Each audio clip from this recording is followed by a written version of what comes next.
Se cumprimenta a amada igreja com a paz do Senhor. Paz do Senhor. Graças a Deus, Deus tem nos possibilitado de estar mais uma manhã na casa de Deus, estudando a santa palavra do Senhor.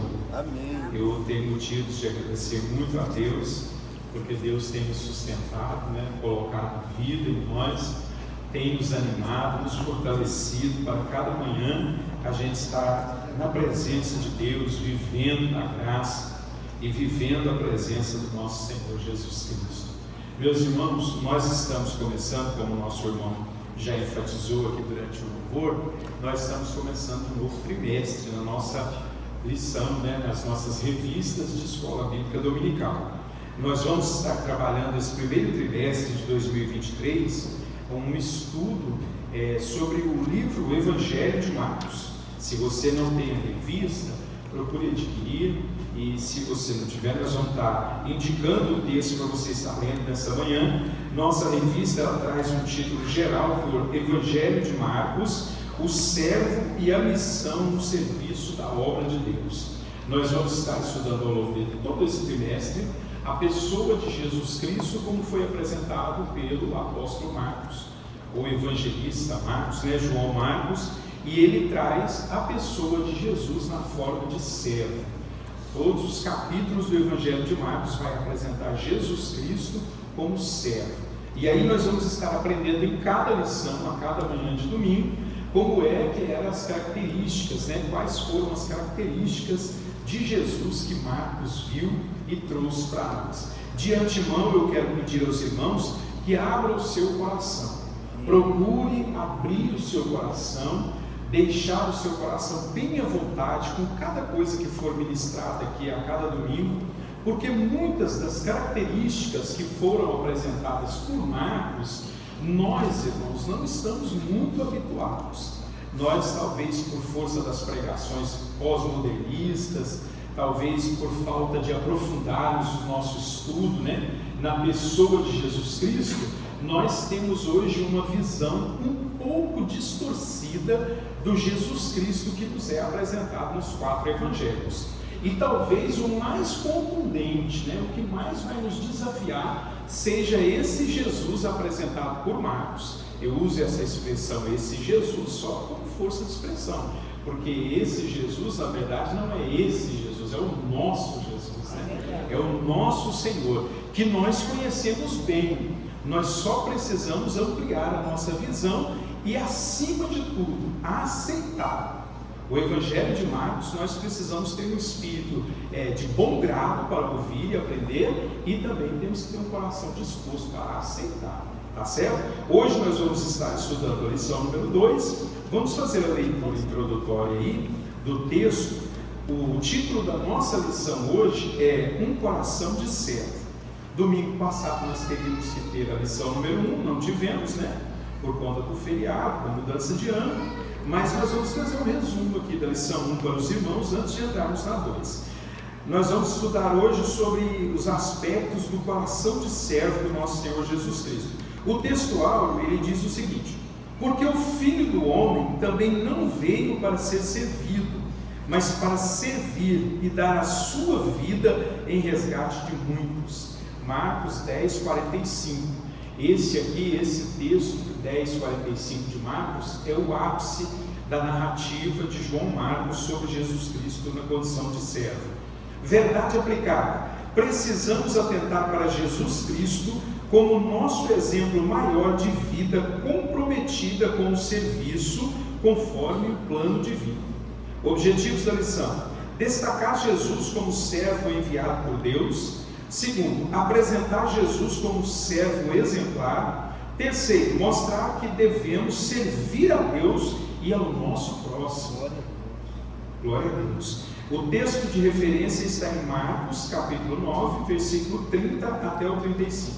Diz assim o texto sagrado: e tendo partido dali, caminharam pela Galileia, e não queria que alguém o soubesse, porque ensinava aos seus discípulos e lhe dizia: o Filho do Homem será entregue na mão dos homens e matá-lo-ão, e morto ele ressuscitará ao terceiro dia. Mas eles não entendiam esta palavra e receavam interrogar. E chegou a Cafarnaum, e entrando em casa, perguntou-lhes: que estáveis vós discutindo pelo caminho? Mas eles calaram-se, porque pelo caminho tinham disputado entre si sobre qual era o maior. E ele, assentando-se, chamou os 12 e disse-lhes: se alguém quiser ser o primeiro, será o derradeiro de todos e o servo de todos. Amém? Podeis assentar em nome de Jesus. Meus irmãos, eu disse ao início aqui da minha fala que o Evangelho de Marcos, ele traz esse desafio. E fazer um estudo através das revistas da Escola Bíblica Dominical representa também uma explanação desse desafio de nós podermos conhecer ou reconhecer a Jesus Cristo como servo. Parece um paradoxo, uma contradição, nós olharmos para Jesus e vermos nele um rei triunfante, um Senhor poderoso, um detentor de todas as coisas. O apóstolo Paulo aos Colossenses apresenta Jesus como centro de toda a criação. A Bíblia nos ensina enfaticamente que tudo foi feito em Jesus Cristo, por Jesus Cristo e para Jesus Cristo. Nós sabemos de Gênesis e Apocalipse que ele é o Cordeiro de Deus, mas ele também é o leão da tribo de Judá, é o Senhor de todas as coisas, é o Filho de Deus, é o redentor das nossas almas, e será colocado como Rei de justiça eterno sobre toda a terra, sobre todo o céu. Mas aí nós temos esse aparente paradoxo. Como que nos dias atuais, nos dias de hoje, nós podemos entender isso? Como que nós podemos compreender, né? Que uma pessoa tem todo o poder, a pessoa é Rei e Senhor de todas as coisas, ela tem poder de operar o tempo, ela tem poder de operar as coisas inanimadas, ela tem poder de operar as coisas animadas, todas as coisas da natureza, ela tem poder de operar o nosso espírito, o espírito dos homens, ela tem poder de operar os animais, ela até tem todo o poder na palma das mãos, mas ainda assim ela é um servo. Essa pessoa é um serviçal de todos, como Marcos relatou aqui no capítulo 10, versículo 41. Ele traça uma narrativa sobre Jesus Cristo e ele afirma, ele é enfático em dizer: porque o Filho do Homem não veio para ser servido, mas para servir. Irmãos, como que nós fazemos, né? Como que nós podemos entender Jesus Cristo nessa condição?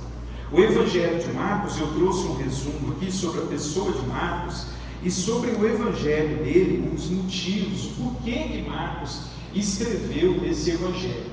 O Evangelho de Marcos é provavelmente o primeiro. A gente diz provavelmente porque não existe assim textos que confirmem, né, todos esses relatos históricos. Por exemplo, nós deduzimos, né, pela forma de escrita, pela brevidade do assunto, né, pelos comentários que foram feitos, que o autor é realmente Marcos. Nós não temos no Evangelho de Marcos a menção de que foi ele que escreveu, mas nós deduzimos que sim. Nós temos vários relatos, pelo menos 7 relatos, sobre a pessoa de João Marcos, quem ele era, como ele trabalhou, a participação dele no Evangelho. Em todo o Novo Testamento nós temos pelo menos 7 relatos sobre a pessoa dele. E por que Marcos escreveu este Evangelho assim de forma tão abreviada? É o mais curtinho de todos.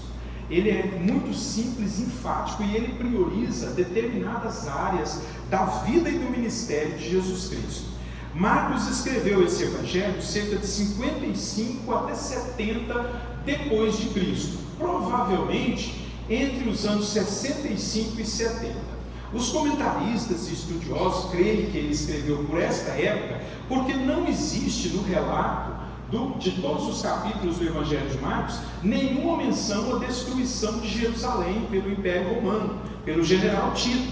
Não há uma menção. E os dados históricos mostram que essa destruição aconteceu no ano 70 depois de Cristo. Então, provavelmente, esse Evangelho foi escrito por João Marcos, estando ele em Roma, para os crentes de Roma. Ele conhecia todo o contexto da vida religiosa e espiritual dos cristãos que viviam em Roma. A perseguição, irmãos, o contexto histórico daquela época era de muita dificuldade, muita perseguição. Os cristãos que viviam ali em Roma, a quem foi interessado esse evangelho, eles viviam debaixo assim de um sistema que era mais ou menos entre a cruz e a espada. O Império Romano estava dominando à força, ele estava sacudindo as nações, dominando a ferro e fogo. O imperador Nero queria extinguir os cristãos e já estava com um espírito de adoração, ele queria ser adorado. E já havia um movimento dentro do Império Romano, principalmente na capital Roma, para levar as pessoas à adoração do imperador como se fosse Deus. Por outro lado, os cristãos tinham um zelo muito grande, os líderes religiosos tinham aquele zelo, a moda antiga, do Antigo Testamento, quase partindo para o farisaísmo. Então eles queriam reprimir essa ideia do Império Romano, e para isso eles também combatiam a ferro e fogo, e queriam dominar a pregação do verdadeiro Evangelho, que era executado pelos cristãos, pelos apóstolos.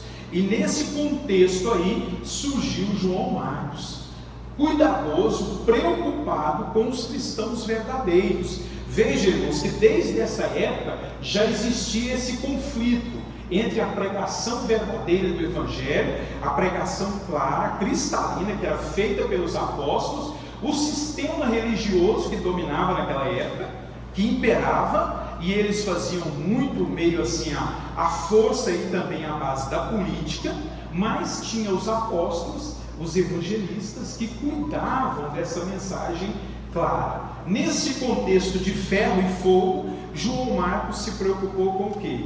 Eu preciso apresentar para o povo cristão de verdade o Jesus Cristo que nos foi apresentado, como que ele realmente era. Muitos estavam pensando assim: nós temos que guerrear, os líderes religiosos, nós temos que combater o Império Romano, não podemos deixar eles se estabelecerem dentro do templo, colocar as ideias profanas de adoração. Mas eles faziam isso, irmãos, sem o Espírito de Deus, sem a clareza da palavra do Senhor. E aí os evangelistas começaram a trabalhar, a pregar o Evangelho verdadeiro, como nós tentamos fazer hoje. E aí eles eram oprimidos, eles eram perseguidos, eles eram massacrados e mortos. Mas Deus, como sempre, tinha os seus redutos. Em Jerusalém, na cidade de Roma, em Antioquia, Deus tinha suas pessoas que eram lavadas, remidas no sangue do Senhor, que tinham coragem, que tinham ousadia. Dentre essas pessoas, o Evangelho nos fala de uma mulher chamada Maria, uma irmã chamada Maria. Possivelmente era uma irmã bem de vida, rica, que tinha uma casa ampla e que recebia as reuniões e os cultos. Esses mesmos cultos que nós fazemos hoje com tanta liberdade, com tanto conforto. Essa irmã chamada Maria, que era mãe de João Marcos, ela recebia os apóstolos, recebia os cristãos e fazia culto na sua casa. Era provavelmente uma casa ampla, e ali o apóstolo ou evangelista João Marcos, ele foi despontando e foi surgindo, foi fazendo a obra de Deus. E aí ele resolveu escrever esse livro, esse evangelho, apresentando Jesus como servo. Meus irmãos, cá entre nós, quantos de nós iríamos querer receber um líder sobre a nossa vida, para conduzir a nossa vida, a nossa fé em tempos de guerra, mas que fosse um servo? Sejamos sinceros, essa é a ideia que nós fazemos de um líder. O povo judeu já naquela época tinha uma ideia de Jesus Cristo com Davi. Nós já falamos muito, os irmãos sabem disso aqui. Eles tinham uma ideia religiosa, uma ideia assim de reinado, de monarquia. E muitos de nós hoje também temos essa ideia. Nós temos uma ideia mais focada em Jesus Cristo, como? Nós achamos que Jesus vai resolver os nossos problemas, que Jesus vai nos defender, que Jesus vai nos fazer triunfar, que Jesus vai nos fazer vencer todas as batalhas, mas dificilmente nós paramos para orar e meditar em Jesus Cristo como servo, Nós temos até alguns de nós, e eu digo para a tristeza nossa, nós temos até assim, pastor Valdemar, uma espécie de preconceito, com pessoas, as pessoas que são assim mais acanhadas, pastor Paulo, que são mais simples, mais humildes, mais mansas no falar. Nós os pentecostais, pastor André, nós temos uma visão assim, que o obreiro, o líder cristão, ele precisa ser o quê? Ele precisa ser sapato de fogo, ele precisa ser canela ardente, né? Ele precisa ser profeta, ele precisa ter autoridade, ele precisa pegar o irmão que está abatido pela mão e levantar e dizer: olha, pega lá sua arma, nós vamos guerrear, nós vamos vencer, não abaixa a cabeça não. É uma mistura assim de evangelho com positivismo, né? O líder tem que ser aquela pessoa sempre alegre, sorridente, aspecto de vencedor. Esses dias, irmão, eu estava assistindo uma palestra de uma grande oradora que temos aí no Brasil. Ela tem cursos pela internet, é famosíssima. As palestras dela chegam a custar até 15 mil reais a hora. E ela estava ensinando que se nós quisermos ser um palestrante memorável, nós precisamos parar de contar problemas. Quando nós estivermos falando dos nossos discursos, das nossas oratórias, nós precisamos parar de falar mansamente, ou como oprimido, ou como dificuldade, como pessoa que tem dificuldade. Nós temos que nos apresentar como vitorioso, porque as pessoas querem saber das nossas vitórias, das nossas qualidades, das nossas habilidades, né? Mas não é isso que nós encontramos no Evangelho de Marcos, na Bíblia. Sabe por quê, irmãos? Eu estava pensando essa semana lá: Senhor, qual é o segredo então?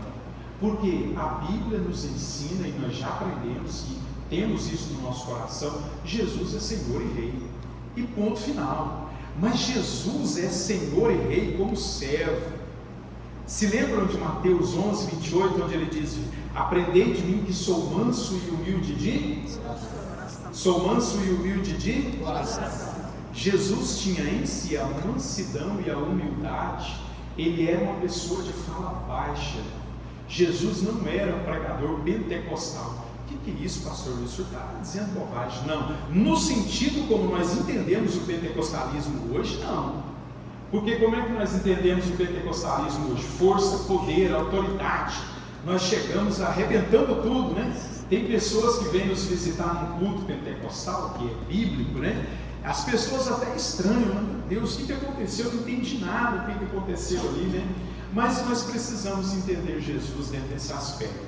E será a nossa tarefa nessa revista. Na lição de hoje, nós vamos apresentar essa missão aí do evangelista Marcos, tentando nos mostrar e nos convencer, né, de que o nosso Senhor, mesmo sendo humilde, ele convencia, ele dominava, ele reinava, ele influenciava, ele se ofereceu como exemplo. Pastor Luiz, tem um segredo aí? Qual é o segredo de Jesus? É claro que Jesus tinha um segredo. Como é que eu posso dominar? Como é que eu posso governar? Como é que eu posso reinar? Como é que eu posso influenciar sendo servo, serviçal de todos, sendo humilde, sendo manso? Como é que eu faço, meus irmãos? Alguém tem alguma ideia? Só para a gente despertar um pouco. Como é que eu faço? Existe algum segredo? Qual que era o grande segredo de Jesus? Alguém quer arriscar? Não, um de cada vez, senão vocês não confundem, eu não consigo ver.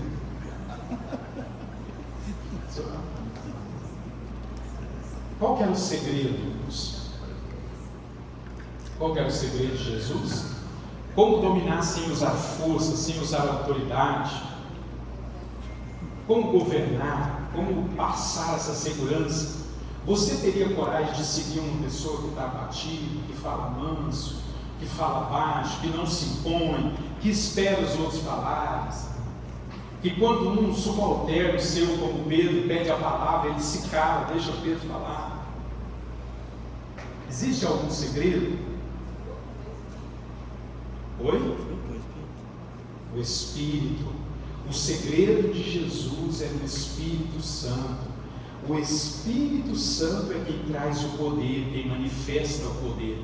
O Espírito Santo na vida de Jesus Cristo expressava a autoridade. Jesus não precisava gritar, ele não precisava esforçar-se. Jesus tinha em si a maior carga do Espírito Santo. Quando ele falava, todo mundo prestava atenção. Lembra da profecia de Isaías? Ninguém ouvirá a sua voz pelas passas, mas todo mundo ouvirá a voz de Deus na boca dele. Por quê? Porque ele tinha o Espírito Santo. E hoje, meus irmãos, nós observamos isso. Hoje talvez nós tenhamos muita força, muito talento, Nós temos muita capacidade humana para governar, né? Esses dias eu estava ouvindo uma irmã falar num vídeo do Instagram e ela dizendo: sabe qual é o nosso problema hoje? A gente, no esforço e no talento, nós queremos governar tudo, mas a igreja, ela é governada e dominada pelo Espírito, é o sopro do Espírito. Quando o Espírito agir e falar através de nós não vamos precisar gritar, nós não vamos precisar forçar. A Bíblia nos ensina que é o Espírito quem convence. Segundo grande poder de Jesus, a palavra de Deus. A palavra de Deus, meus irmãos, tem vida. Quando nós deixarmos de pregar as nossas palavras, as nossas ideias, os nossos conceitos e confiarmos no poder do que a palavra de Deus diz, aí nós vamos ver a obra de Deus sendo feita em cada um.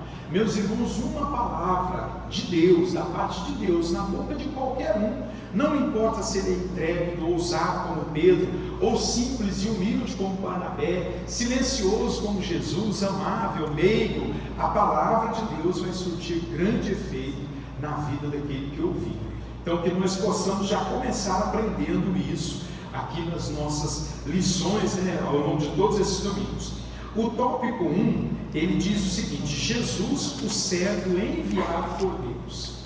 Jesus Cristo foi enviado por Deus, ele é o próprio Deus, para trabalhar entre nós e para pregar as boas novas de salvação, fundamentados na graça. Na introdução desse tópico aqui, o comentarista nos fala uma coisa muito interessante. O próprio Filho do Homem não veio para ser servido, mas para servir e dar a sua vida por muitos. Meus irmãos, esta é uma questão que nós precisamos trabalhar dentro do nosso consciente e dentro do nosso inconsciente também. Muitos de nós não temos essa identidade com Jesus Cristo. Nós queremos muitas vezes que Deus só resolva os nossos problemas. Nós às vezes temos essa atitude errada na simples presença nossa no culto. Quantas vezes nós não viemos aqui para o culto já pensando assim: eu vou para a igreja para eu receber a minha bênção, eu quero receber uma palavra de Deus, eu quero receber uma direção de Deus. Poucos de nós viemos para a igreja ou ousamos vir para a casa de Deus com o coração predisposto, já lá de casa a gente formar um raciocínio e vir com o pensamento assim: eu vou lá para a igreja para ver o que eu posso servir hoje lá na igreja. Eu quero ir para o culto porque eu quero servir os meus irmãos. Hoje eu não vou pedir nada. Quantas vezes nós fazemos isso, irmãos? Hoje eu não vou pedir nada no culto, a minha oração vai ser de intercessão pelas causas que o pastor apresentar. Hoje eu quero louvar a Deus, porque eu quero que Deus quebre as cadeias na vida de pessoas, de irmãos que estão ali. Meus irmãos, nós mesmos não temos e não cativamos e não cultivamos essa ideia dentro de nós, de termos primeiro a intenção de servir. A primeira intenção de Jesus Cristo ao vir na terra foi servir, não ser servido. E nós precisamos aprender isso com Jesus. Marcos vai trabalhar isso ao longo dos 16 capítulos do seu Evangelho, e nós precisamos começar a trabalhar isso na nossa vida. Muitos de nós passamos anos, irmãos. Eu mesmo, eu digo por mim, eu passei cerca de 8 a 10 anos dentro da igreja, já como obreiro, e eu tinha essa mentalidade, que eu tinha que vir para a igreja, eu tinha que fazer as minhas orações só pensando em mim, só receber de Deus. Ora era um dom, ora era um favor, ora era um socorro para pagar uma conta, ora era uma intercessão que eu fazia por alguma coisa que eu estava fazendo na igreja, mas muitas vezes nós deixamos de pensar e de entender que nós precisamos nos dispor mais. E não só para servir a Deus, mas para servir os nossos irmãos. Quando nós tivermos essa ideia, irmãos, nós vamos começar a parecer mais com Jesus Cristo. O item 1, ele diz: Jesus Cristo, para ser servo e para agir como servo, ele teve que ser cheio do Espírito Santo. Outra questão muito importante nas nossas vidas hoje, meus irmãos, nós precisamos olhar para esse exemplo de Jesus Cristo. Jesus Cristo era o próprio Deus. Ele era Deus, mas mesmo sendo Deus, ele não negligenciou a necessidade de ser cheio do Espírito Santo.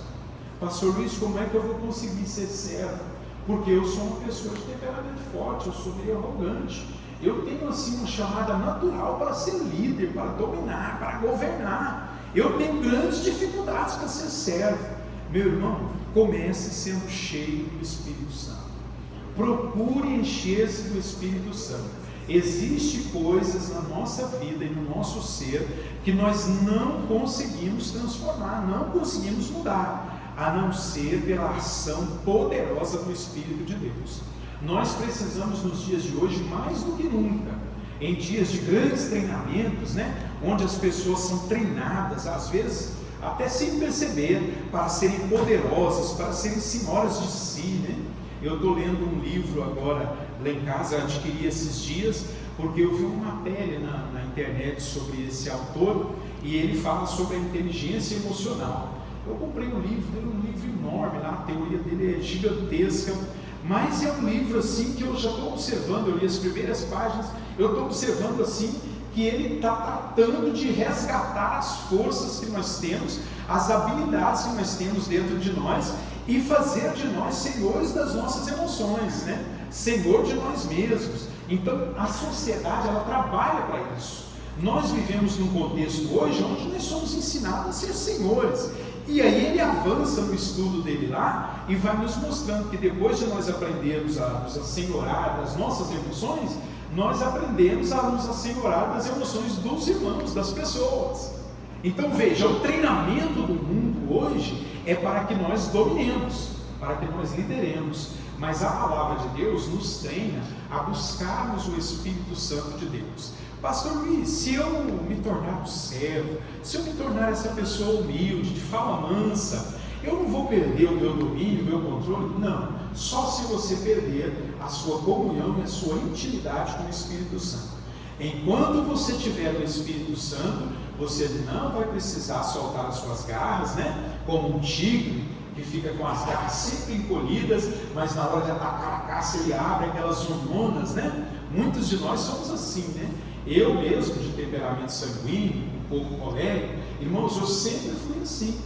Quando eu decidia pegar uma coisa, eu ia para cima mesmo, e lutava e batalhava, às vezes às cegas, mas eu ia, buscava conquistar. Mas lendo a palavra de Deus, observando essas características de Jesus, entendendo como o Espírito Santo é doce, mas mesmo assim não deixa de ser poderoso, eu aprendi, e hoje eu consigo conviver melhor com isso. Está faltando autoridade, está faltando aquele controle, aquele domínio, mas você não quer perder a humildade? Busque o Espírito Santo, faça como Jesus Cristo. Jesus se encheu do Espírito Santo para nos ensinar que é possível ser servo, sim, se nós estivermos cheios de Deus. A nossa conversão ao Evangelho, Deus já não dá uma força de quebrar o nosso eu. Se não quebrar o eu nosso, nós não conseguimos ser servo. Não. Lá em Filipenses, quando Filipenses fala de Jesus, ele fala que Jesus aniquilou-se a si mesmo, tomando a forma de servo. Isso quer dizer o quê? Eu preciso acabar com essa, não, eu sou isso, sim, eu sou aquilo, não, eu não vou fazer isso, não, esse eu tem que sumir. Tem que sumir. Entrar Jesus Cristo e o Espírito Santo na nossa vida. Irmãos, esse processo de quebra ou de mortificação do eu, do nosso ego, é uma tarefa muito difícil e não pode ser terceirizada, não pode ser passada para ninguém. Temos que ser nós mesmos, com o Espírito Santo e com a palavra de Deus, sendo confrontados, sendo abatidos e aprendermos a entender o propósito de Deus na nossa vida. Deus, quando nos chama, Ele estabelece um propósito geralmente grandioso, além das nossas forças, e Ele nos revela. Mas para Ele executar, Ele precisa nos trabalhar, Ele precisa nos moldar. Os irmãos se lembram quando Jesus encontrou com Paulo na estrada de Damasco? Qual foi uma das primeiras coisas que Jesus Cristo falou para Paulo? Paulo, dura coisa será para ti recalcitrar contra os aguilhões. Ou seja, Paulo, eu tenho um propósito na sua vida, mas para isso acontecer, eu vou ter que acabar com o seu ego, eu vou ter que destruir os seus conceitos, as suas opiniões, e você vai ter que aceitar, porque quando eu te confrontar, quando eu vier trazer essa visão nova, Quando eu vier te moldar, você não pode lutar, você não pode rejeitar, você tem que aceitar. O Espírito Santo, irmãos, ele vai agir, à medida que nós nos enchemos, ele vai agir na nossa vida, nos libertando desse eu, desse ego, né? Dessa dureza, essa mania de ter razão em tudo, né? Essa mania de não ter paciência. Pastor Valdemar, nós temos um ímpeto assim, de resolvermos as coisas, né? A gente quer resolver, não interessa se é para amanhã ou para depois, a gente quer resolver hoje, e aí a gente vive essa vida de ansiedade, às vezes atropelamos o Espírito Santo que habita em nós, não deixamos ele ser Senhor das nossas vidas e das nossas mãos, dos nossos pés, da nossa mente, né? Mas o desafio de Deus para nós nessa lição vai ser esse. Eu creio que no término desse trimestre nós vamos aprender alguma coisa sobre como ser servo. Item 2 do tópico 1, o servo que foi tentado e venceu no deserto. Meus irmãos, outra coisa que é incrível, talvez até difícil de entender, né? Jesus Cristo passou por uma grande provação no deserto com o próprio Satanás antes de começar o seu ministério. E Marcos, ele relata isso aqui na pessoa de Jesus Cristo. Jesus Cristo, ele venceu todas as coisas deste mundo, porque primeiro ele venceu Satanás. Ele foi tentado na sua própria carne, na sua alma e no seu espírito. E nós também precisaremos passar e vencer essas tentações.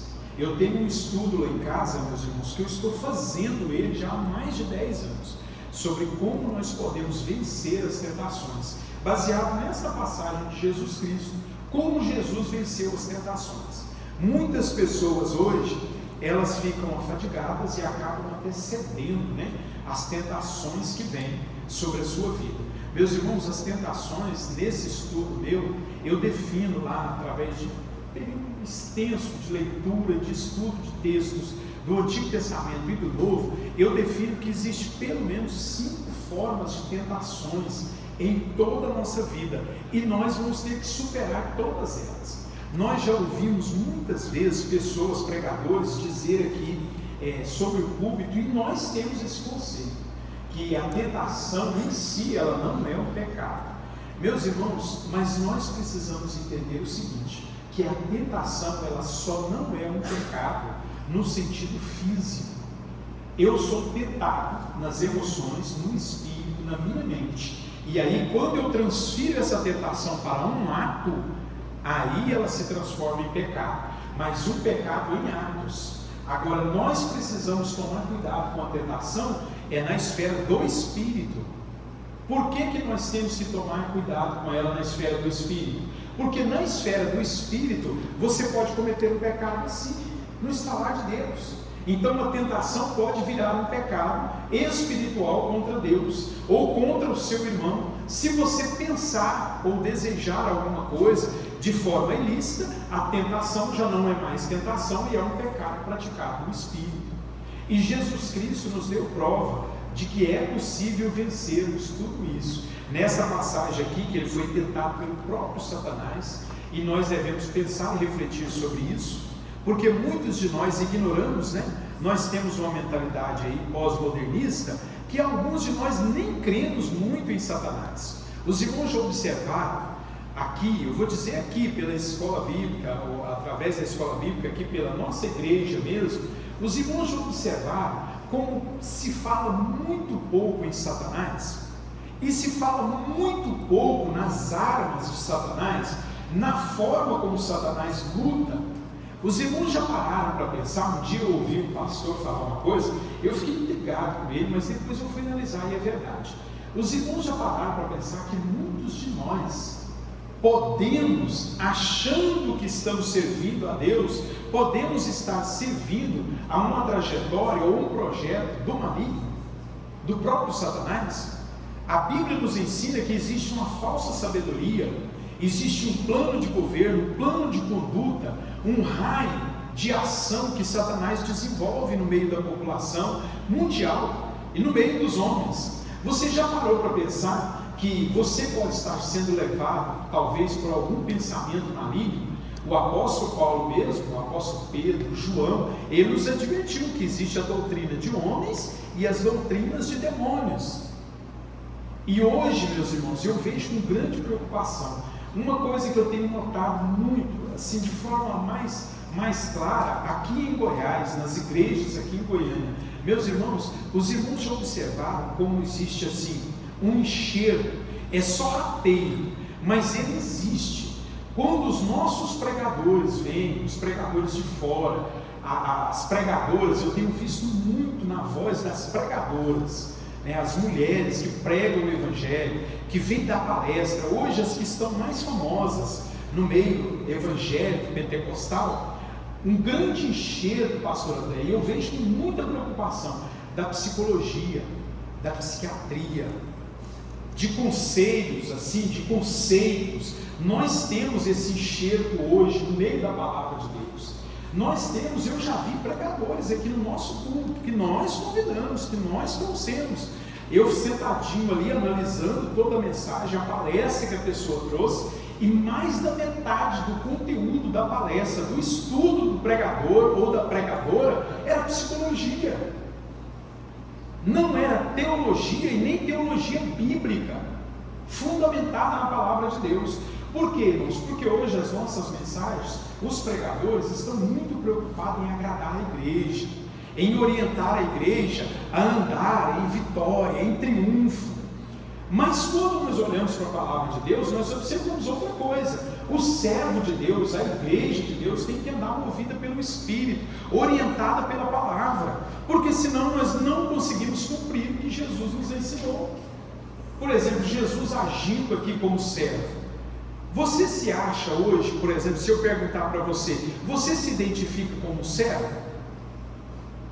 As mulheres hoje, se você chegar para uma esposa, ou várias esposas, dentro da igreja e falar assim: irmã, Deus está mandando eu dizer para você que você precisa ser mais serva do seu esposo, você ser serva dos seus filhos. E se nós chegarmos com um pai de família, para um empresário, vamos lá, vamos tentar tocar um pouquinho na ferida, hoje é escola bíblica, né, irmãos?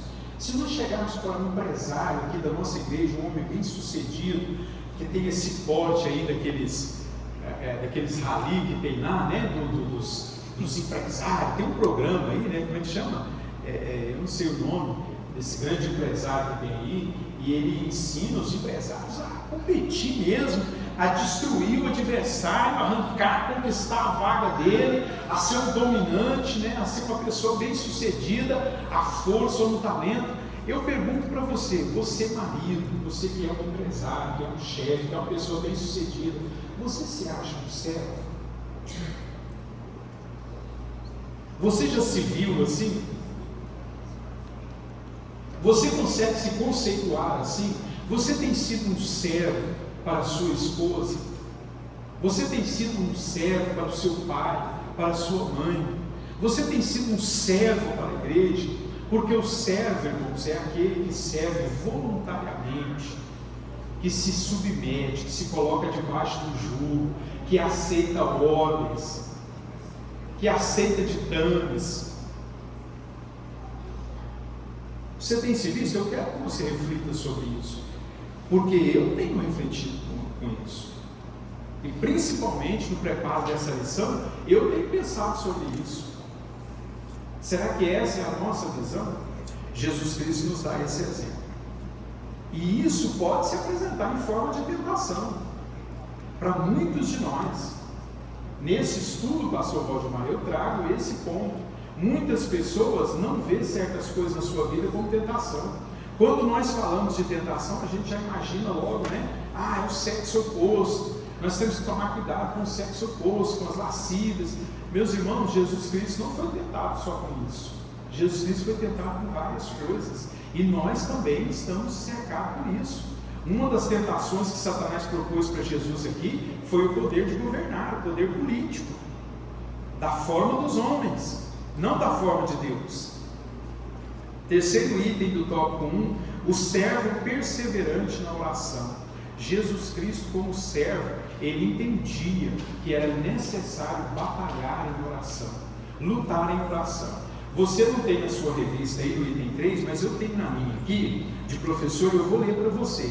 Tenha um pouquinho de calma, nós já estamos caminhando para o final, eu vou fazer um resumo dos 2 últimos tópicos, mas é importante você ver aqui. Às vezes, irmãos, a gente não olha para Jesus como um que combatia em oração. E eu digo para vocês, Jesus não precisava orar. Jesus não precisava orar. Ele tinha em si o poder do céu, ele tinha 100% homem, 100% Deus, mas ainda assim ele orava. Olha o que o comentarista da nossa revista colocou aqui. Jesus Cristo orou em Mateus 6,9, chamando Deus de Pai. Jesus Cristo orou antes do convite, vinde a mim, de Mateus 11:28. Jesus orou depois da primeira multiplicação dos pães e peixes, Mateus 14:23. Jesus orou pelos pequeninos, Mateus 19:13. Jesus orou na ceia, Mateus 26:26-27. Jesus orou no Getsemane, a véspera da sua morte, Mateus 26:36. Jesus orou num lugar solitário, Marcos 1:35. Jesus orou no seu batismo, Lucas 3:21. Jesus orou no deserto, Lucas 5:16. Jesus orou a noite inteira antes de indicar os 12 discípulos, Lucas 6:12. Jesus orou antes da sua transfiguração, Lucas 9:28-29. Jesus orou ensinando a oração dominical, Lucas 11:1-4. Jesus orou por Pedro. Jesus orou na cruz. Jesus orou no caminho de Emaús e na casa dos 2 discípulos. Jesus orou antes de ressuscitar a Lázaro. Jesus orou no templo. Jesus orou pelos discípulos. Jesus orou por mim e orou por você. Jesus teve uma vida de oração. E nós, será que estamos tendo? Como que nós podemos ser servos, servir alguém, se nós não tivermos uma vida de oração? Meus irmãos, essa semana Deus falou comigo muito forte sobre essa questão. Nós criarmos um tempo na nossa rotina diária e semanal para nós buscarmos a Deus, sem obrigação, sem força de trabalho, sem nenhuma coisa que nos leve para um caminho diferente, mas com a nossa mente focada em obter intimidade com Deus, com a pessoa do nosso Deus, e para nós nos enchermos do Espírito Santo. Só assim nós conseguiremos ser servos. Tópico 2, Jesus, o servo exemplar. Ele vai tratar aqui no item 1, Jesus como um referencial. Meus irmãos, é outra coisa assim, muito importante. Jesus, mesmo sendo servo, ele se colocou na condição de referencial. E é uma coisa que tem nos faltado, nesses últimos tempos. Não dentro da igreja. Dentro da igreja nós temos muitos referenciais. Mas o mundo aí fora não tem um referencial perfeito. E muitos de nós, para a tristeza nossa, ainda buscamos referenciais no mundo, Nós temos referenciais de artistas, de pessoas, Às vezes músicos, cantores. Quantas vezes aí pessoas fazem, algum tempo atrás mesmo, uma pessoa lançou uma música aí, e uma música muito bonita, e aí teve irmãos, que montaram vídeos, postaram no Instagram, uma música mudando, aí gerou toda aquela polêmica, e eu fico olhando assim, às vezes pessoas dentro da nossa igreja têm referenciais no mundo, buscam referenciais para si no mundo.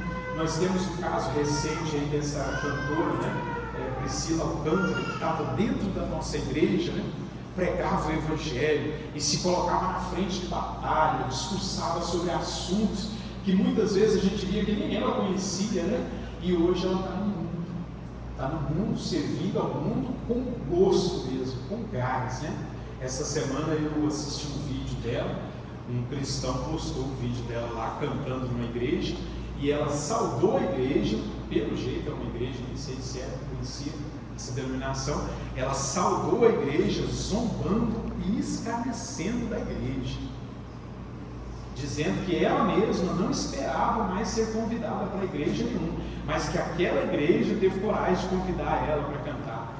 E aí ela começou cantando a música, ela disse, que música que é, mundana. E você vê assim os demônios, como Jesus disse, nessa tentação aqui de Jesus no deserto, ele deixou bem claro que o deserto ele traz esse simbolismo, de demônios, de coisas malignas, e dá para ver nela, na mente, no semblante, o deboche dela com as coisas de Deus, com a igreja, E aí ela disse, mas ainda bem que essa igreja, citou o nome, essa aqui, só essa aqui mesmo para nos chamar. E aí começou a zombar e escarnecer.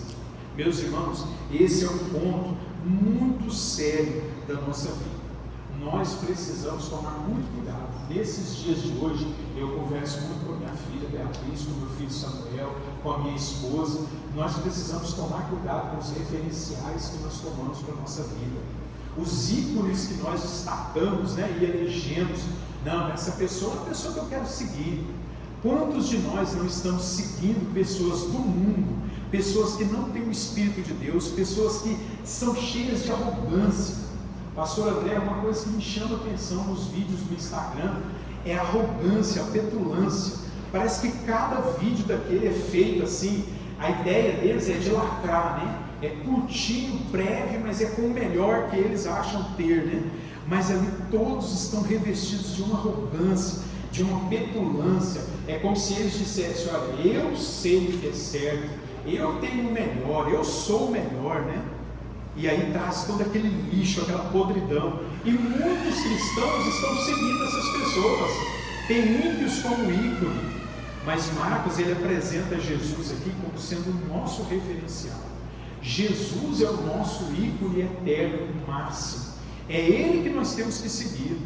Nós temos que olhar para Jesus. Nós temos que seguir os passos de Jesus. Ah, pastor, mas é uma tentação. O senhor nunca ouviu fulano, ele é muito inteligente. É porque o senhor nunca viu os vídeos daquela jovem, aquele jovem pregador. Meus irmãos, tem um jovem pregador aí, muito usado por Deus.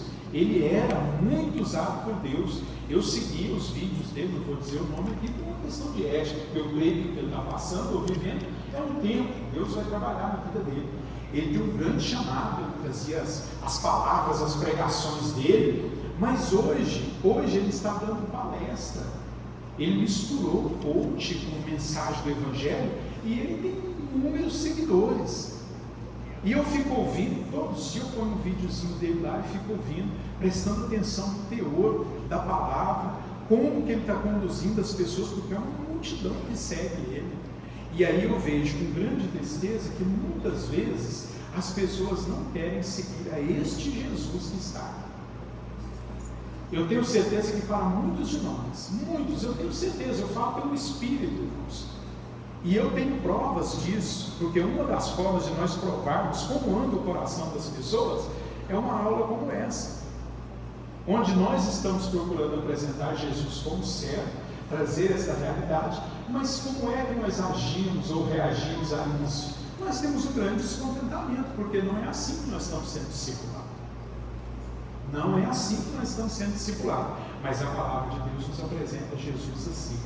E quer a gente goste ou não, é assim que Jesus é. Eu guardei para o final, para o encerramento aqui da nossa lição, o propósito de Marcos escrever o seu Evangelho.